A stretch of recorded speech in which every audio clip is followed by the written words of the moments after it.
Hello बच्चों, स्वागत है आपका मेरे YouTube channel easy chemistry by Rashmi Namdev पर। आज हम लोग पढ़ेंगे क्लास 12th की केमिकल काइनेटिक्स यानी कि रासायनिक बल गतिकी और पार्ट 4, ठीक है। और आज हम उसमें पढ़ने वाले हैं मॉलिक्यूलरिटी ऑफ रिएक्शन यानी कि अभिक्रिया की आणविकता या आणविकता को ही कहते हैं अणुकता या कहते हैं अणु संख्यता, ठीक है। लास्ट वीडियो में हमने अभिक्रिया की कोटि भी पढ़े थे, ऑर्डर ऑफ रिएक्शन, और आज हम उन दोनों में अंतर भी देखेंगे। तो इस तरह से आज के लेक्चर में आपके दो क्वेश्चन बनेंगे। पहला ये कि अभिक्रिया की आणविकता को समझाइए, उदाहरण सहित समझाइए, और एक जो मोस्ट आईएमपी क्वेश्चन है वो है कि अभिक्रिया की आणविकता और अभिक्रिया की कोटि में अंतर बताइए, ठीक है। तो चलिए पढ़ते हैं। देखिए क्या होता है कि हम जब भी कोई रासायनिक अभिक्रिया लिखते हैं तो हम क्या करते हैं, उसको संतुलित कर देते हैं, है ना, और संतुलित करके हम उस रिएक्शन को लिख देते हैं। लेकिन कोई एक संतुलित रासायनिक अभिक्रिया हमें अभिक्रिया होती कैसे है इसके बारे में जानकारी नहीं देता है। जैसे कई रिएक्शंस जो होती हैं वो एक पद में होती हैं और कई रिएक्शंस एक से अधिक पदों में भी होती हैं। वास्तव में देखा गया है कि बहुत कम ऐसी अभिक्रियाएं होती हैं जो एक स्टेप में पूरी हो जाती हों। देखो हम क्या करते हैं, जब रिएक्शन को लिखते हैं तो हम एक ही पद में उसको संतुलित करके लिख देते हैं, ठीक है ना। लेकिन बहुत ही रेयर ऐसा होता है कि कोई रासायनिक अभिक्रियाएं एक पद में होती हैं। बहुत सारी रासायनिक अभिक्रिया दो या दो से अधिक पदों में होती हैं। इस आधार पर हम नाम भी देते हैं, है ना। एक नाम हम देते हैं, देखिए इस टर्म को भी आप समझने की कोशिश कीजिएगा कि एक नाम देते हैं हम प्राथमिक अभिक्रियाएं। प्राथमिक अभिक्रियाएं,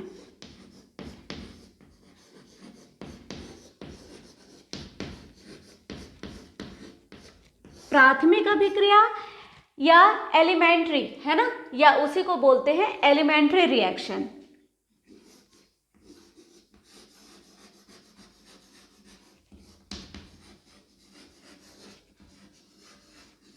एलिमेंट्री रिएक्शन, ठीक है। ये वे अभिक्रियाएं होती हैं जो एक पद में पूर्ण होती हैं।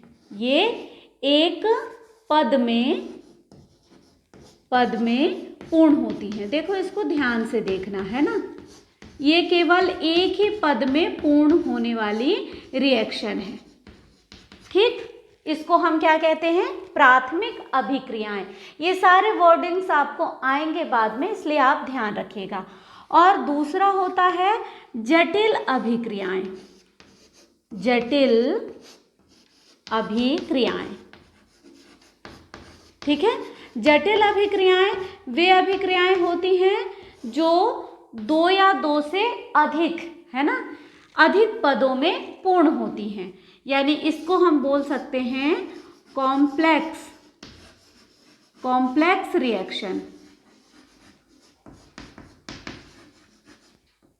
कॉम्प्लेक्स रिएक्शन जो कई पदों में पूर्ण होती हैं, ठीक है, कई पदों में पूर्ण होती हैं।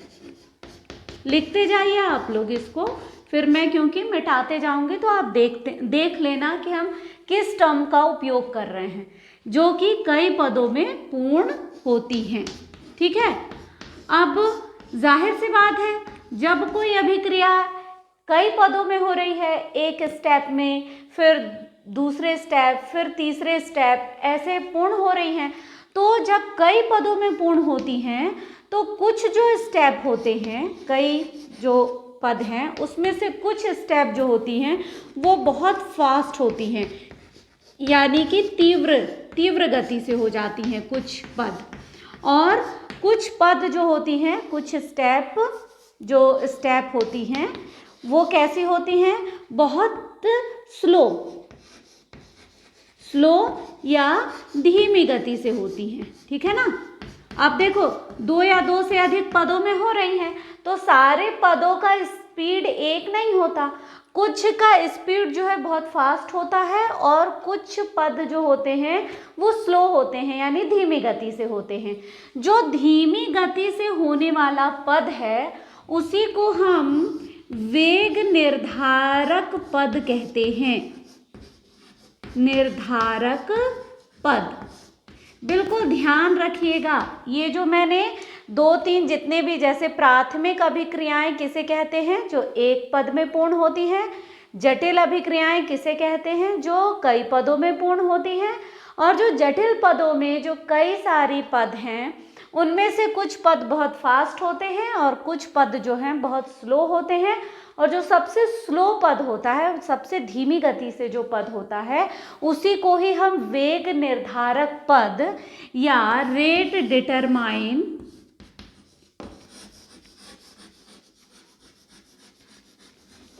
डिटरमाइन स्टेप, या हम शॉर्ट में क्या लिख देंगे, RDS, रेट डिटरमाइन स्टेप होता है। और यही पद जो है उस रासायनिक अभिक्रिया के वेग का निर्धारण करता है। ठीक है, तो हमने अभी 3 चीज पढ़े हैं। इसके बाद मैं आपको आणविकता की परिभाषा बताऊंगी। पहले आप ये 3 पद बिल्कुल अच्छे से समझ लीजिए। मेन जो वेग निर्धारक पद है ना, तो हम उदाहरण भी देखेंगे और फिर आपको अच्छे से हम आणविकता की परिभाषा भी बताएंगे, तो इतना आप नोट कीजिए। चलिए, तो अब आणविकता की हम परिभाषा देखते हैं। देखिए, अभी हमने पढ़ा था रेट डिटरमाइन स्टेप, यानी कि वेग निर्धारित पद। तो किसी भी रासायनिक अभिक्रिया के वेग निर्धारित पद में अपन ने पढ़े थे जटिल अभिक्रियाएं, जिसमें कुछ पद जो हैं वो कैसे होते हैं, बहुत फास्ट, और कुछ जो होते हैं वो स्लो होते हैं। तो वो स्लो वाला पद है ना, जिसको हमने कहा था वेग निर्धारक पद। तो अभिक्रियाओं के वेग निर्धारक पद में भाग लेने वाले अणुओं, परमाणुओं या आयनों की संख्या को उस अभिक्रिया की आणविकता कहते हैं। बात समझ में आई? वेग निर्धारित पद, जो वेग निर्धारक पद था, उसमें भाग लेने वाले अणुओं, परमाणुओं या आयनों की संख्या को उस अभिक्रिया की आणविकता कहते हैं। ठीक है, और ये आणविकता जो है एक सैद्धांतिक, मतलब एक जो है वो सैद्धांतिक धारणा है। वास्तव में हमने देखा था कोलिजन थ्योरी, जिस पर अभी हम पहुंचे नहीं हैं, हर दिन बात करते हैं हम उस पर, संघट्य सिद्धांत, कि वास्तव में रिएक्टेंट के मॉलिक्यूल्स या आयन या परमाणु ये आपस में टकराते हैं, और टक्करों के फलस्वरूप, कैसी टक्कर, प्रभावी टक्कर, और प्रभावी टक्करों के फलस्वरूप क्या होता है, उत्पाद का निर्माण होता है। ठीक है, तो वही कह रहा है कि जो वेग निर्धारक पद है उसमें भाग लेने वाले अणुओं, परमाणुओं या आयनों की संख्या को उस अभिक्रिया की आणविकता कहते हैं। जैसे फॉर एग्जाम्पल हम उदाहरण देखें, फॉर एग्जाम्पल हम देखें NH4NO2, ठीक है ना, ये NH4NO2 का जो विघटन होता है तो क्या बनता है, N2 + 2 H2O। ठीक है, अब वेग निर्धारक ये देखें, ये बताइए आप, ये जटिल अभिक्रिया होगी या प्राथमिक अभिक्रिया होगी? देखो, ये एक ही पद में हो रहा है ना, यहाँ पर एक ही अणु भाग ले रहे हैं, तो ये प्राथमिक अभिक्रिया होगी। और वास्तव में इस अभिक्रिया की आणविकता कितनी होगी, 1 होगी। कितनी होगी, 1। ठीक, अब इसी प्रकार हम एक और उदाहरण देखते हैं। जैसे ये 2HI और ये टूटता है, किसमें किसमें टूटता है, I2 और प्लस H2। ठीक है, अब इसमें एक साथ कितने परमाणु भाग ले रहे हैं, HI के अणु भाग ले रहे हैं, कितने, HI के 2 अणु भाग ले रहे हैं, क्योंकि H और I सिंगल सिंगल नहीं टूटेगा, है ना, तो इसकी आणविकता कितनी हो जाएगी, इसकी आणविकता कितनी हो जाएगी? 2 हो जाएगी। ठीक है, इसकी आणविकता 2 हो जाएगी। और एक और अभिक्रिया देख लेते हैं, NO प्लस O2, और ये क्या हो जाएगा? NO2।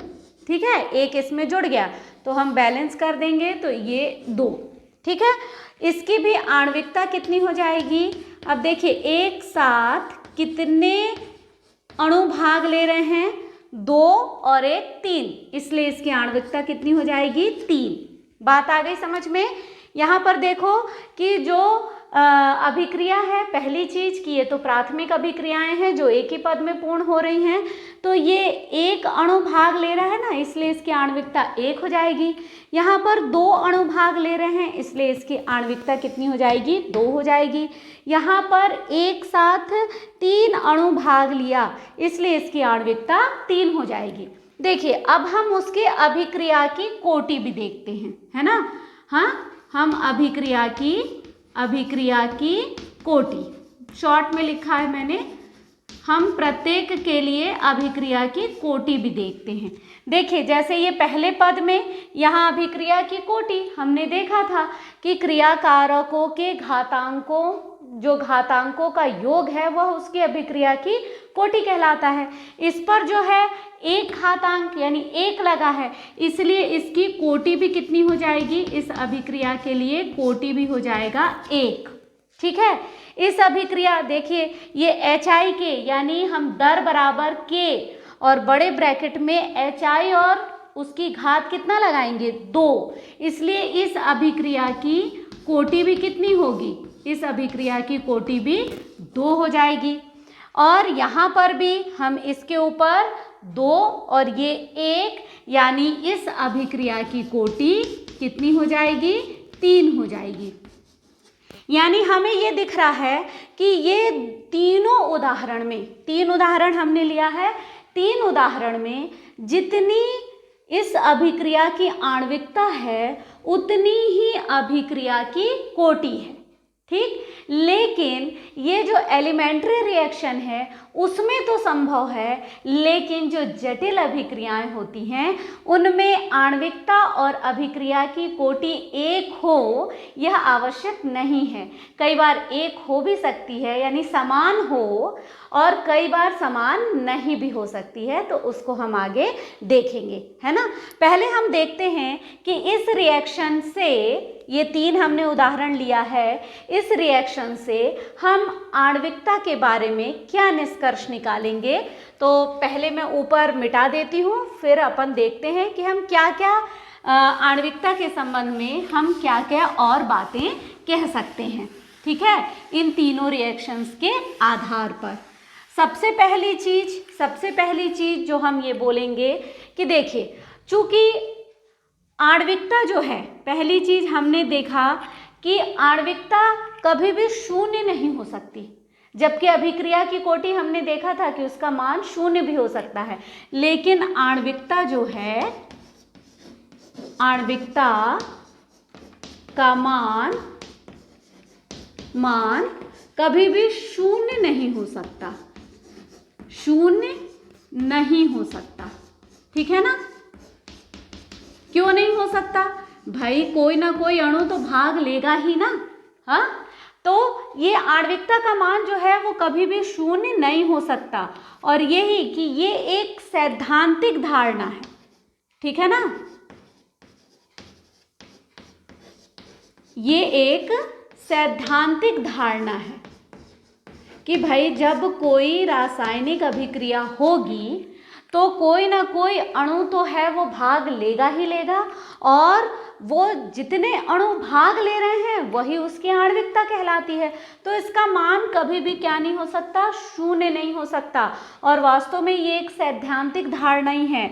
और हम क्या बातें कह सकते हैं?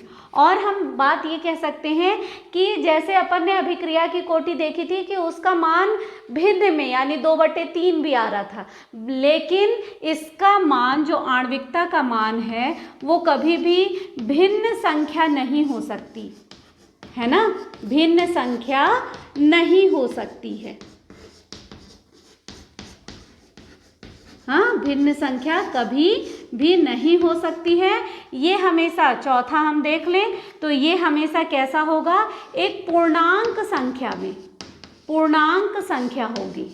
ठीक, क्यों? क्योंकि कभी 1.5 अणु, 2.5 अणु ऐसे तो रासायनिक अभिक्रिया में भाग ले नहीं सकते, हमेशा 1 अणु लेगा, 2 अणु लेगा, 3 टकराएंगे, इस तरह से टकराएंगे और उत्पाद बनाएंगे।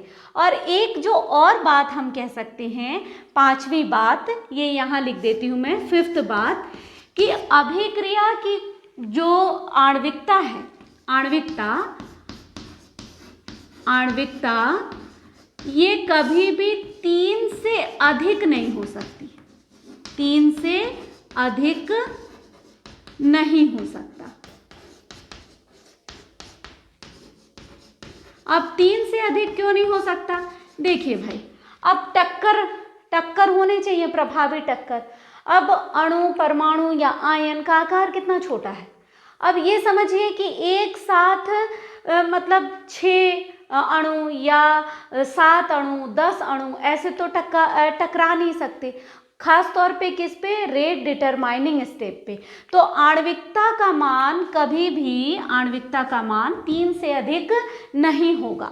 ठीक है, तो चलिए इतना आप नोट कीजिए, फिर हम उसके बारे में जटिल अभिक्रियाओं पर किस तरह से आणविकता का इफेक्ट होता है हम उसे पढ़ेंगे। चलिए, तो अब हम एक जटिल अभिक्रिया लिए हैं, यानी कॉम्प्लेक्स रिएक्शन। ये क्या है, KClO3 है ना, 6FeSO4 प्लस थ्राइस H2SO4, और ये तीनों मिलकर क्या बना रहा है, KCl plus Fe twice SO4 whole thrice plus 3H2O। ठीक है, ये रिएक्शन को जब हम देखते हैं तो देखते हैं कि संतुलित है ये रिएक्शन, लेकिन जब हम इस अभिक्रिया को देखते हैं तो इसमें हमें जो है वो आणविकता हमको कितनी समझ में आती है। देखिए कितने अणु एक साथ भाग ले रहे हैं, 1 और ये 6 और ये 3, यानी 6 3 9 और 1 10, यानी कि हमको इसकी आणविकता दिखाई कितनी दे रही है, हमें दिखाई दे रही है इसकी आणविकता 10। लेकिन वास्तव में प्रायोगिक तौर पर देखा गया कि ये जो है जटिल अभिक्रियाएं हैं, जटिल अभिक्रिया यानी कि ये कई पदों में पूर्ण हो रही हैं, कई पदों में, है ना, हो रही हैं। और जो इसका वेग निर्धारित पद जो है RDS, जो वेग निर्धारित पद है, उसको देखने से ये पता चलता है कि वास्तव में ये जो है द्वितीय कोटि की अभिक्रिया है।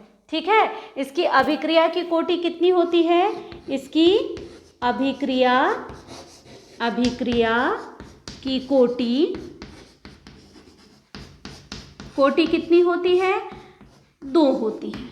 ठीक है, तो हमेशा जो आणविकता जो है वो मतलब हमेशा जो एलिमेंट्री रिएक्शंस हैं उनके लिए तो लागू हो पाता है, लेकिन जटिल अभिक्रियाओं के लिए लागू नहीं हो पाता, क्योंकि इसमें कई सारे पद होते हैं और इन हर पद में हमें देखना होता है कि जो रेट डिटरमाइन स्टेप है वो कितना है और उस समय कितने अणुओं ने भाग लिया आणविकता में। ठीक है, तो इस तरह से हम देखते हैं कि जटिल अभिक्रियाओं के लिए ये आणविकता नहीं लागू हो पाया। और दूसरी चीज, ये कब पता चलेगा, ये तब पता चलेगा जब हमको अभिक्रिया की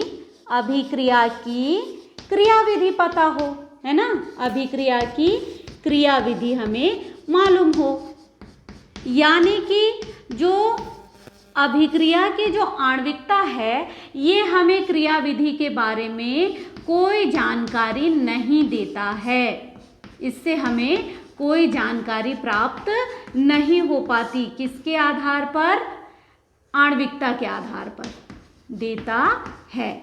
ठीक है, जबकि अभिक्रिया की कोटि के माध्यम से हमें किसी रासायनिक अभिक्रिया की जानकारी मिल जाती है।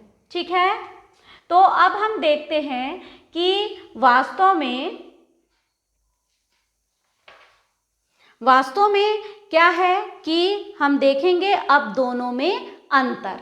ये आपका मोस्ट आईएमपी क्वेश्चन है। हालांकि आपने जहाँ तक अभी पढ़ लिए हो इसमें आप स्वयं भी अंतर लिख सकते हैं, लेकिन अगर नहीं लिख पा रहे हैं तो मैं आपको इसके 5 अंतर लिख के बताती हूँ। तो पहले अभी आप इतना नोट कर लीजिए और कोशिश कीजिए कि खुद ही अंतर लिख लें।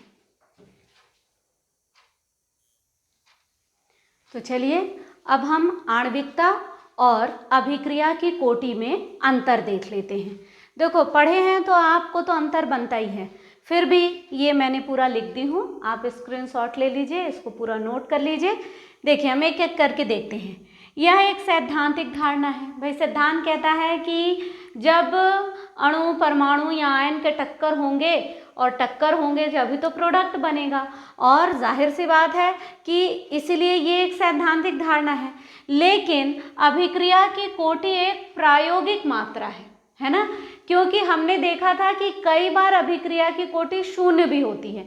जैसे हम लोगों ने पिछले वीडियो में देखा था शून्य कोटि की अभिक्रिया जिसमें सनलाइट पे पूरी डिपेंडेंसी है या पूरी एंजाइम्स के ऊपर निर्भर कर रहा है अभिक्रिया की दर। लेकिन ये सैद्धांतिक धारणा है और ये अभिक्रिया की कोटि एक प्रायोगिक मात्रा है। ठीक है, अब यह सदैव एक पूर्णांक संख्या होगी, है ना। कभी भी 1.5 अणु, 2.5 अणु या 2.5 आयन हैं, ये ऐसे तो पार्टिसिपेट नहीं करेंगे, इसलिए हमेशा ये पूर्णांक होंगे। लेकिन ये पूर्णांक हो ये जरूरी नहीं, ये भिन्नात्मक भी मिला था अपने को, कल भी मिला था। अभिक्रिया की कोटि भिन्नात्मक संख्या 2/3, 1/2 भी हो सकता है। ठीक है, तो इसका मान कभी भी शून्य या भिन्नात्मक नहीं हो सकता, लेकिन अभिक्रिया की कोटि का मान शून्य या भिन्नात्मक दोनों हो सकता है। तो ये एक अंतर हो गया। चौथा अंतर ये है कि यह केवल प्राथमिक अभिक्रिया पर लागू होता है, यानी ऐसी अभिक्रियाएं जो केवल एक पद में पूर्ण होती हैं उन अभिक्रियाओं पर आणविकता लागू होती है। लेकिन अभिक्रिया की कोटि प्राथमिक और जटिल दोनों अभिक्रियाओं पर ही लागू होता है। और कोटि का निर्धारण कैसे होता है? रेट डिटरमाइनिंग स्टेप पर। ठीक है, और पांचवा है कि आणविकता के द्वारा अभिक्रिया की क्रियाविधि के संबंध में कोई जानकारी नहीं मिलता, क्योंकि हमको केवल देखना है कि कितने अणु परमाणु आयन भाग ले रहे हैं, वही उसकी आणविकता हो गई। लेकिन क्रियाविधि के संबंध में कोई जानकारी नहीं दे रहा, जबकि अभिक्रिया की कोटि के द्वारा हमें रासायनिक अभिक्रिया की क्रियाविधि के बारे में जानकारी मिलती है। ठीक है, तो मुझे उम्मीद है आपके इस वीडियो को देखने के बाद आपके 2 क्वेश्चंस का आंसर आपको मिल जाएगा। तो ठीक है, बहुत अच्छे से पढ़ाई कीजिए और बेस्ट ऑफ लक, और चैनल को सब्सक्राइब कीजिए, वीडियो को लाइक कीजिए। बाय।